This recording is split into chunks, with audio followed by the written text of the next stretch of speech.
The campus community stays active in hurricane relief efforts. And parking permit enforcement takes students by surprise. Those stories and more coming up on Carolina News Today.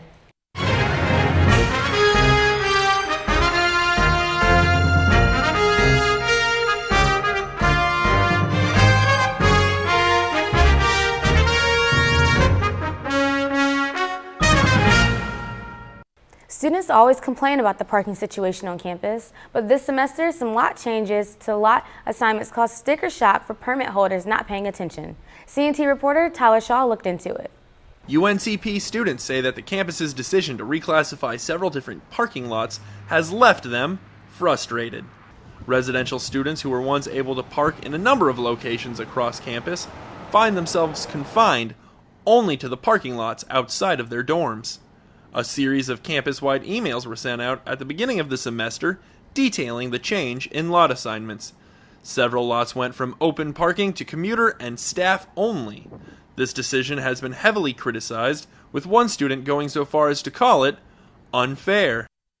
Residential students are no longer allowed to park behind the UC. It is for commuters and faculty only, which I think is the craziest thing because I've paid $110 for a parking pass, and this is a public place. Well, at least as long as you paid for your parking pass, you should be able to park anywhere you want. Officers with the campus police department said they understand the students' concerns. Sergeant Stephen Brooks says the decision was made to aid commuter students and faculty in finding parking.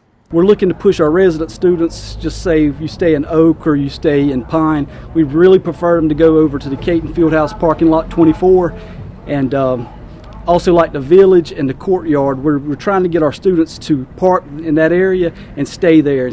As it stands, any student living on campus who parks outside of an assigned residential lot will be ticketed. With Carolina News Today, I'm Tyler Shaw. Compounding the effect on students, campus police hired 3 new people to patrol and write tickets this semester. Relief efforts on campus have moved on to Hurricane Maria, but the athletics department had recently boxed up donations for Texans suffering after Hurricane Harvey. I talked to the athletics staff about the campaign. It's been almost 3 weeks since Hurricane Harvey destroyed Houston, Texas, and surrounding areas.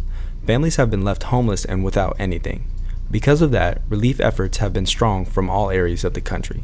Thanks to a call to action from University of Houston men's head basketball coach Kelvin Sampson, who is a UNC Pembroke alumnus, Pembroke Athletics have taken part in helping to ensure they have a role in helping out the state. Well, I think everybody was obviously concerned and looking for opportunities to help out. And our players all got to meet Coach Sampson when we played down there last year, and he was very generous. Coaches and athletes almost immediately started donating items and gathering collections. The athletics department challenged all teams to come together and make a group effort to collect any clothes, shoes, and other necessities to donate to Texas. Last year, Pembroke was hit by Hurricane Matthew, leaving some students and residents in a similar position. Athletics was also the head of a blood drive that encouraged money donations as well. They are trying to get everybody to do their part. But please help in any way you can. And I think this will pay dividends because other people from all over the country helped us last year when we needed it, and it's our turn to answer the call. Along with athletics, the Office of Civic and Community Engagement also gathered up essentials such as water, canned goods, and clothes that people were willing to donate for relief efforts. Most of the items have already been sent off and received, but that does not mean any efforts of help have slowed down. As for Houston, Coach Sampson consistently posts on his Twitter account any updates and pictures that he has for the progress that they are making. And he says that everything is getting in the right hands. Hurricane season's not over, and campus officials hope we've all learned more about preparation than last year.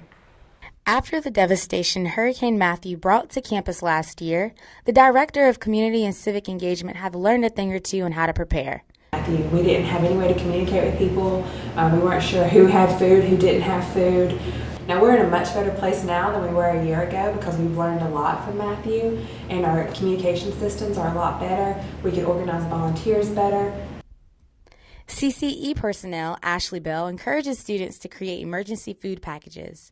She held a hurricane preparedness event on campus for the community about safety tips and educated people on how to prepare for all natural disasters as well as who to contact for resources. Have an emergency checklist, which is what we gave out one day, your different items, tape, batteries, flashlights, those type of things. So just making sure that you have everything prepared before a hurricane. Students are advised to always have money on hand and gas in their cars. It is important to have an escape route when monitoring storms, says Bell. Bell also advises students to download the Live Safe app where they can receive continuous updates to ensure their safety. Last year, students huddled around one of 2 solar-powered chargers on campus during Hurricane Matthew due to loss of electricity on campus. But you can buy a solar charger that retails for about $40 on Amazon to prepare for every natural disaster season.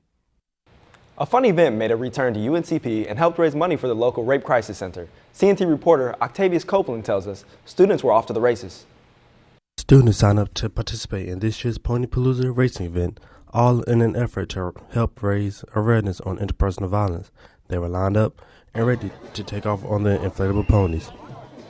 Off to the finish line, the students watching and participating in the race were enjoying themselves. One attendee who also got to participate in the race shared her thoughts on the event.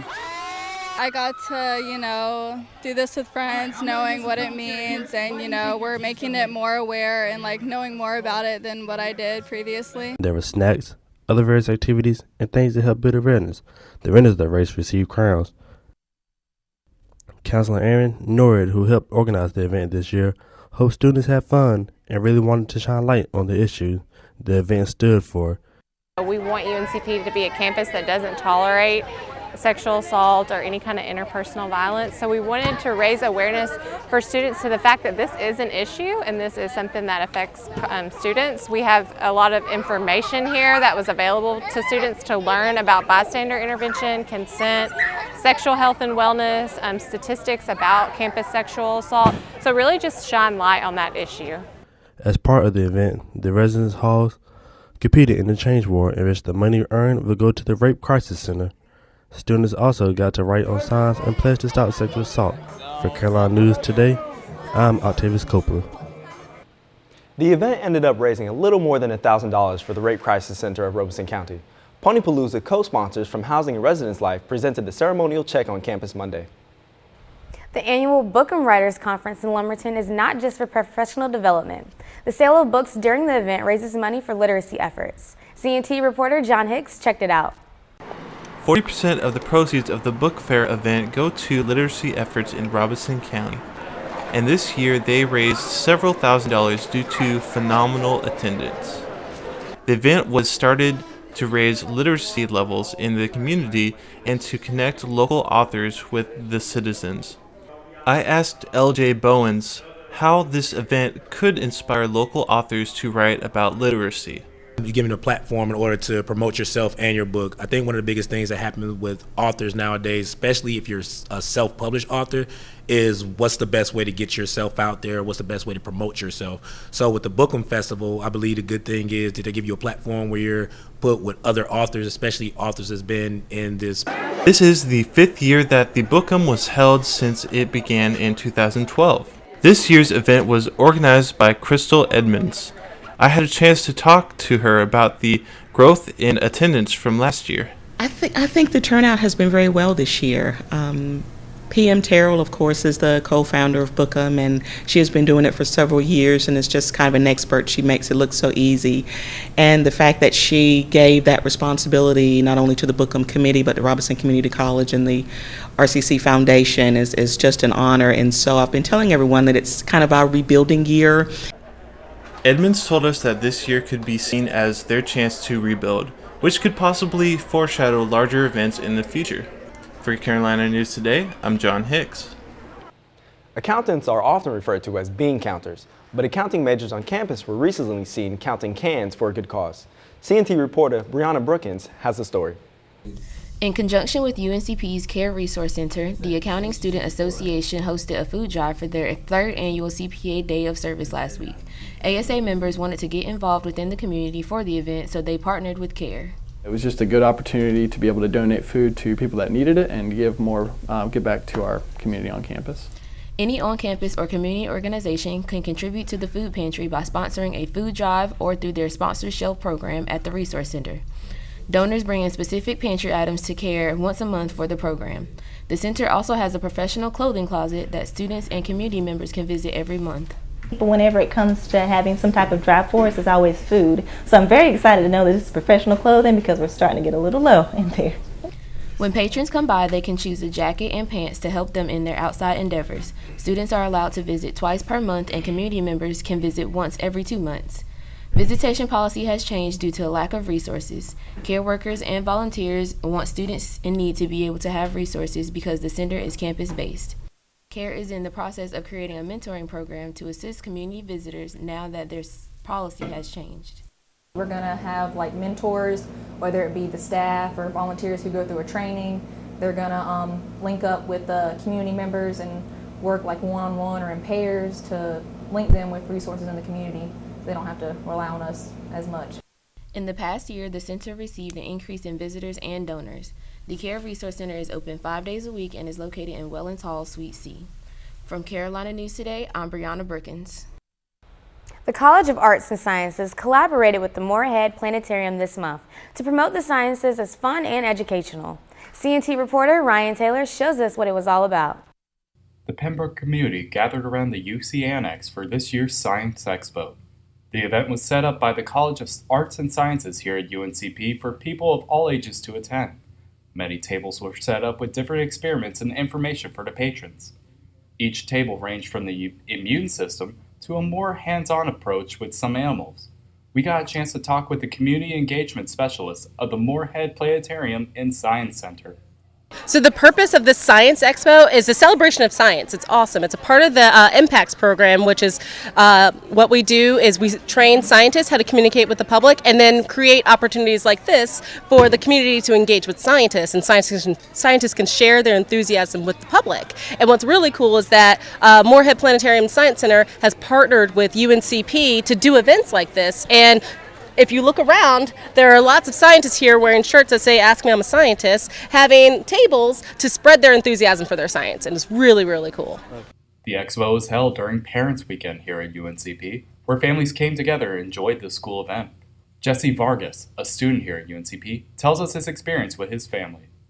Well, my family came, I brought my little brother, and got to see my little brother having a good time. He's making an animal right now in one of the events over there. I went to the bingo. The bingo was great. A lot of happy smiling faces, and I had a good time. Lots of families were happy to come to the event, along with the scientists as well. For Carolina News Today, I'm Ryan Taylor. Basketball junkies at UNCP don't have to wait for Braves home games to get their fix in the bleachers. They could be watching club basketball, an intercollegiate sport in which Pembroke nearly took top honors last year. CNT reporter Julian Smith has more. The club basketball team at UNCP is nothing to mess with. They made it all the way to regionals last year and placed third.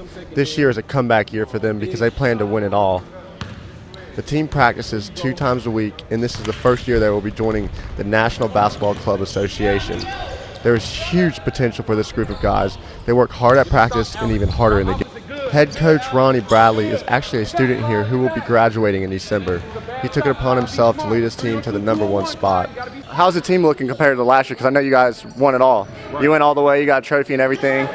Tell me how you think this year's team is going to do compared to last year. Last year we won regionals, got the nationals and finished third, so we came up a little short, but we lost one of our best players. He's actually on the real team now, but on the same token, one of the players from last year, Mike Smith, came down on our team because he's out of eligibility. Mike, a team captain, was actually on the men's school basketball team but ran out of eligibility to play. He took it upon himself to mentor these students on their club team. Let's hear what he has to say. My name is Mike Smith. I'm a senior at UNCP. I transferred from Kansas. Pretty much walked on when I got here. Never would have thought I came from there to here as a walk-on and cut down next. My role for the team was pretty much defense and shoot threes. Me and my coaches, we have a valuable relationship. I'll never forget about all my teammates. Right now, I'm a practice player / coach. The season is about to start and they are already looking like a full-blown collegiate team. The harder they work, the farther they will get. Let's see another trophy and plaque for our men's club team at UNCP. This is Julian Smith signing off. The Braves golf team plays host to more than a dozen teams in Hilton Head. Dolphus Pearson will tell us how they placed. And one local quarterback racks up 5 TDs in one game. That's next after these messages.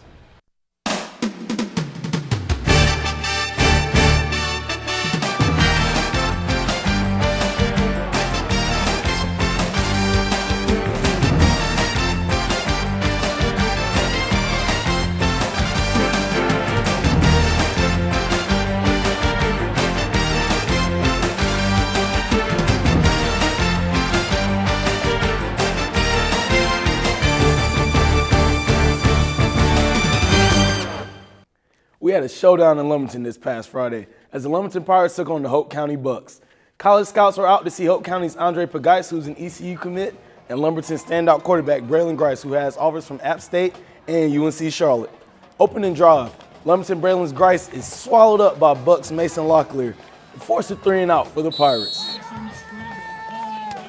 Kevin Thorpe then finds Nakeem Shaw, and he may go all the way. A 63-yard touchdown reception for Shaw. And just like that, the Bucks are up 6-0 in the first. Not so fast, said Braylon Grice. He would find the seam and break off a nice 32-yard run. This would eventually set up a 7-yard touchdown by the quarterback. Fire those cannons, Lumberton fans. Braylon Grice had himself a day as he connected on a 67-yard touchdown pass to Quashik Breeden. Grice finished the contest with 248 all-purpose yards and 5 touchdowns as the Lumberton Pirates went on to beat Hope County 42-24. Last time we were in Laurinburg, the Knights of St. Andrews steamrolled Cincinnati Christian 48-25. They were looking for the same success as they faced off against the Faulkner Eagles this past Saturday. The Knights defense showed promise early, getting a couple of impressive stops in hopes of containing a seasoned Eagles offense that harbored several Division I transfers. However, the Knights couldn't get anything going on the offensive side of the ball. Freshman quarterback Casey Allo relieved Keyshawn Brown in the middle of the second quarter. He would finish the day with 0 completions and 55 rushing yards. Brown, however, would re-enter the game late and toss a fourth quarter touchdown pass. Casey Allo back in at quarterback for St. Andrews. Eagles quarterback Clayton Nichols, a Texas Tech transfer, completed 26 of 38 passes for 242 yards and 2 touchdowns. Junior receiver Reagan Amos had 8 catches for 94 yards in this sweet touchdown reception as the Faulkner Eagles topped St. Andrews University 38-20. The UNCP Braves football team looked to bounce back this past weekend against the Tusculum Pioneers. Still anticipating the first home win of the season, Brave Nation was live and in full effect and ready for a shootout. Running back Miles Grant tries to find some running room early, but is swallowed up by a host of Pioneer defenders on back-to-back run plays. Freshman quarterback Dominic Sampson led the Braves in rushing yards with 41 on the day. Sampson would find senior receiver E.J. Williams on a 20-yard reception as he's forced out of bounds in Pioneer territory. Williams finished the day with 10 catches for 95 yards, leading the Braves in both categories respectively. Head coach Shane Richardson is still optimistic about the Braves' future, but is completely aware that the changes in their overall play must be imminent. Obviously, we need to fix things each week, and so that's disappointing. But you're just going to face better and better competition all the time, and it's learning opportunities, it's growth opportunities. It's guys just need to be able to know how to respond better, one day at a time, 1 week at a time. Braves volleyball continues to struggle. Now halfway through their schedule, CNT reporter Antoine Argus tells us how they're holding up. The Braves encounter an uphill battle when facing against the Georgia College volleyball team this past weekend with a 0-3 loss. The team started off each set mighty strong, but could not seem to convert throughout the rest of the match. Many people came out to support. Although the road was not easy, the team had made up their mind to continue to perfect their game, making their on-court tactics less predictable. This minor change may have a huge effect on the outcome of future games to come. Head coach Ellen McGill believes in specific key factors that will benefit the team's chemistry and cooperation when facing tougher opponents. Her main goal is getting everyone ready to be able to take on the highest level of adversity during any situation. We've really been talking a lot about having great energy and communication on the court and just making sure that we're locked in when we enter the gym every day. The team is ready to expand their talents and engage in conference-level competition. Miguel is aware of the transition and that it would be a great deal of work, but it can be achieved. She wants the team to stay full of positive energy and to show it all on the floor. Well, I think we're always really excited for conference matchups. Peach Belt's really tough, and it really doesn't take much to get us excited for conference play.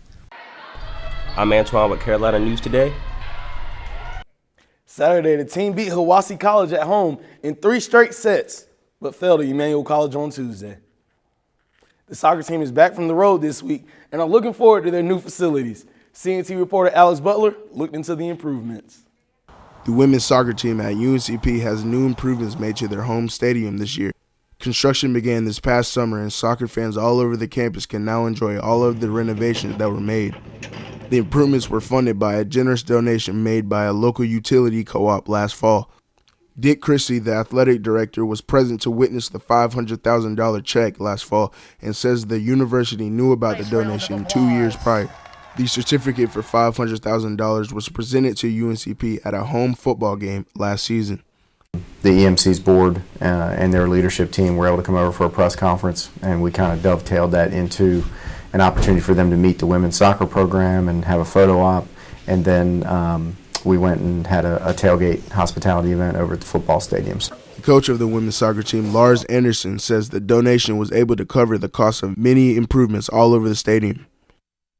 One of the major improvements was the entrance of the stadium, which has new bathrooms attached. New benches for players were also made, and the stands and scoreboard were remodeled. Anderson says the biggest impact of the new stadium would have to do with recruiting new players to the team. It will have a major impact in the recruiting process, because our facility has gone from, on a scale of 10, probably being a 4 or 5 to a 8.5, 9. I mean, we're really getting there. Kids these days are impressed by those things. Players on the team expressed that they want more people to become aware of the renovations made.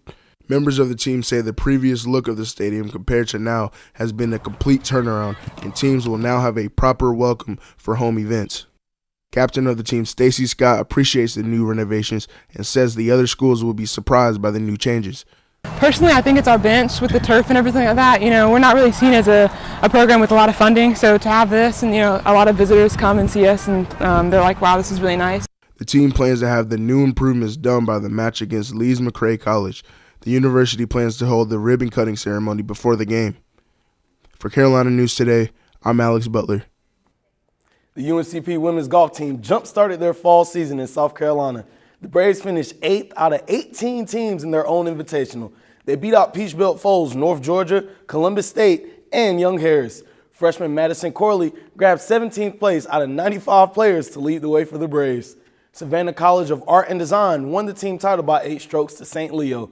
The Braves will be back on the course next week at the Myrtle Beach Intercollegiate, hosted by Lenore Ryan. Freshman Silas Kipkowicz has set a new meet record and won individually over the weekend in Nashville. He led the UNCP men's cross-country team to a 4th-place finish at the D2 Showcase. Kipkowicz matched former All-American and Olympian Pardon Lovu for the 13th fastest time in program history. The Braves will be back in action on Friday in Charlotte at the Queens Royals Challenge. Speaking of Braves, the Atlanta Braves, in this case, are enjoying their new stadium at SunTrust Park. CNT reporter Julian Smith tells us it's one big entertainment district. This is Julian Smith with WNCP-TV. I'm at the Atlanta Braves' new stadium, the SunTrust Stadium. Man, this thing is magnificent. It's almost like you're in a mall when you're walking through here. You see hundreds and hundreds and thousands of people all have a big smile. Whether it's the Atlanta Braves playing or the Phillies playing, everyone gets along. It's like a big community. The SunTrust Stadium is absolutely breathtaking, all the way from the huge gated entrances to the friendly staff who's always there to help you in case you get lost. Also, the stadium hosted a pink out in support of breast cancer. The atmosphere of the stadium brings us more of an historical museum type feeling. They have vintage jerseys dating all the way back to the 1910s. Matthew Stein, a member of the SunTrust Committee, helped fund the construction of the massive stadium. Let's listen to what he has to say. We've had business events here. I'm actually a teammate at SunTrust, so I've got a special experience here that I've really enjoyed. And it's an impressive place to come to. both between the kind of people you meet here and the environment we've presented. It's a really impressive engagement, and I'm really proud of what SunTrust and the Braves have been able to put together here at SunTrust Park. The brand new stadium is able to seat over 40,000 people and is a center of attention in the town. As the players and audience stand for the national anthem, you can see the adrenaline running through them. The new Braves Vision LCD monitor located in center field measures approximately 64 feet tall by 121 feet wide. Julio Teheran threw his first pitch of the game and made one of the easiest outs of his career. It is a much more friendly feeling because, like you, everybody here is a Braves fan or they're here for the Braves. It's just an exciting, almost overwhelming, awesome feeling. This is Julian Smith signing out. Let's play ball. That's all we have time for. I'm Bryant Reed. And I'm Alexis Clinton. Thanks for watching.